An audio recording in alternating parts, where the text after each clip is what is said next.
Hey there, folks. Welcome to Spectrum Pulse. We talk about music, movies, art, and culture.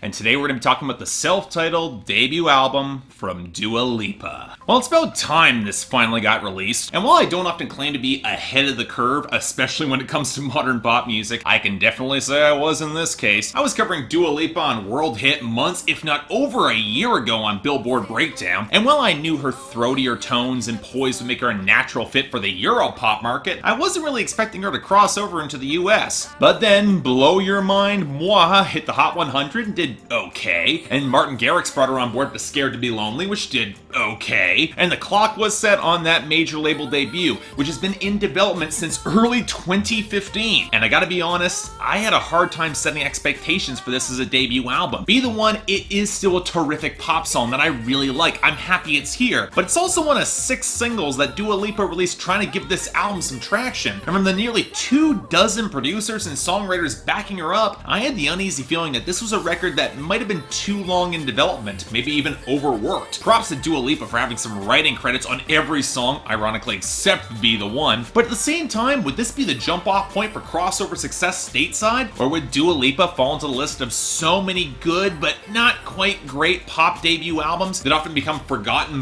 months later, especially on this side of the Atlantic? How was this debut going to turn out? Well, okay, I do think the question of whether or not this sort of album will cross over, that's a bit of a crapshoot. I can see a lot of similar elements between, say, this and maybe like Chapter 1 by Ella Henderson that dropped in 2014. And yet the funny thing is that while this record does feel a little bit less ambitious than that album did, it also arguably delivers more quality with less, which is a promising sign going forward with Dua Lipa's career. She's got room to grow. As it is, this is a good album, but it's also the sort of very solid pop record that won't really surprise or shock anyone in the know, or take that necessary step in innovation or punch to really elevate it to greatness. It's a very good album, not really a great one. But let me make this very much clear. The fundamentals here are strong, and that has to start with Dua Lipa herself. And I'll repeat what I said back on Billboard Breakdown. I like her a lot as a singer. She's got a natural knack for groove and cadence that means her writing is rarely ever forcing a rhyme, but she's also got enough force of vocal personality courtesy of a deeper alto vocal tone and real poise to stand out from the reams of baby-voiced or rasping crooners that have flooded through modern pop. Dua Lipa, she's got pipes with a ton of real force of personality and in her delivery that more than anything with her multi-tracking suggests a bit of a young Pink, maybe with a little less rock intensity or howling firepower, but it also seems like she'll avoid some of the slip-ups that came in some of Pink's more uneven writing, especially in recent years. And it also helps considerably that when her production gives her real groove,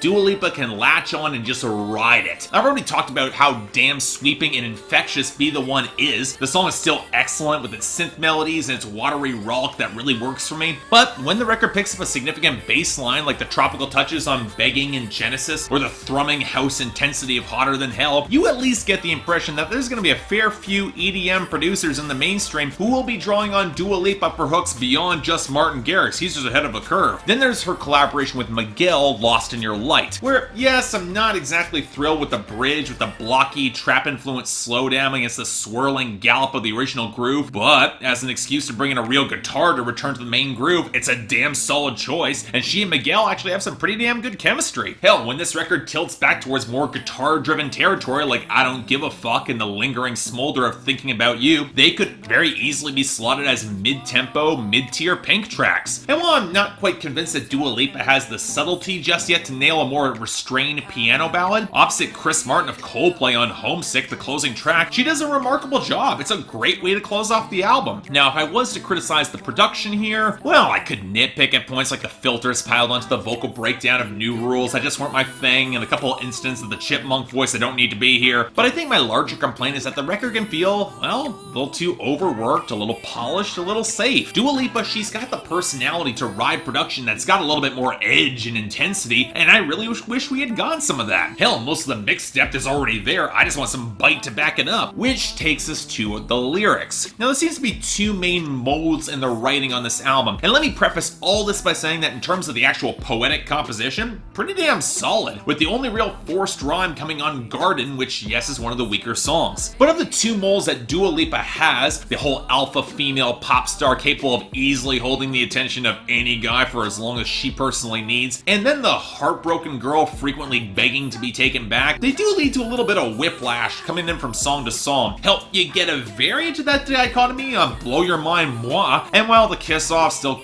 rings as a little bit obnoxious, doesn't really click for me, the song does have the sort of spark of life and distinctive detail that I wish cropped up more. There are a few broadly sketched biblical references, with Garden going for a broad biblical hyperbole and not really sticking the landing for me. And while I do appreciate Dua Lipa bringing some balanced and straightforward framing to these relationship songs, I would have liked a little bit more detail to make these stories feel a little bit more unique and distinctive for her. Granted, for songs like Be the One, or Lost in Your Light, or the relentless kiss off of I Don't Give a Fuck, the yearning of Homesick, or even just the half-trash thinking about you, that smoldering thing about that ex, the directness works to complement the delivery and overall emotion. I can appreciate that. They're damn solid in that pop vein, but you know what, still, there could have been a little bit more here to really stand out. But beyond that, I'm not going to completely say this record completely surpassed my expectations for a pop debut. In fact, there weren't many surprises on this project at all for me. I expected a solid pop record, and that's pretty much exactly what I got. But that's not to dismiss what we got here either. This is still pretty damn good and very listenable. The sort of debut that showcases a ton of potential going forward, and I truly hope that it's enough to give her the traction that her career needs, especially in Europe right now. As such, I'm giving this a very strong 7 out of 10, definitely a recommendation, especially if you've been looking for this sort of pop music. It would fit the bill. Otherwise, you know what, it probably wouldn't blow your mind. It's not all that experimental, but you know what, definitely worth a look. Check this out, it's good. So yeah, thanks a lot for watching. I'd like to like and subscribe, I'd be more than grateful. Bit of a short review, but hey, that happens with this sort of album, not a lot to say. Beyond that, if you want to buy it, and I recommend you do, links in the description below, and I got the poll up there for all you guys who are more heavy-core fans. Tell me how wrong I am. Beyond that, anything else I might be able to do to improve my presentation, I'm all ears. If you guys want to get involved in my scheduling experimental process, link to my Patreon is right there, where 3 times a week contributors get to vote on my schedule, and once a week you guys get to add records to my schedule, and there's some glaring absences there right now. You might want to take a look. Until then, I'm Mark, you're watching Spectrum Pulse, and I'll see you next time.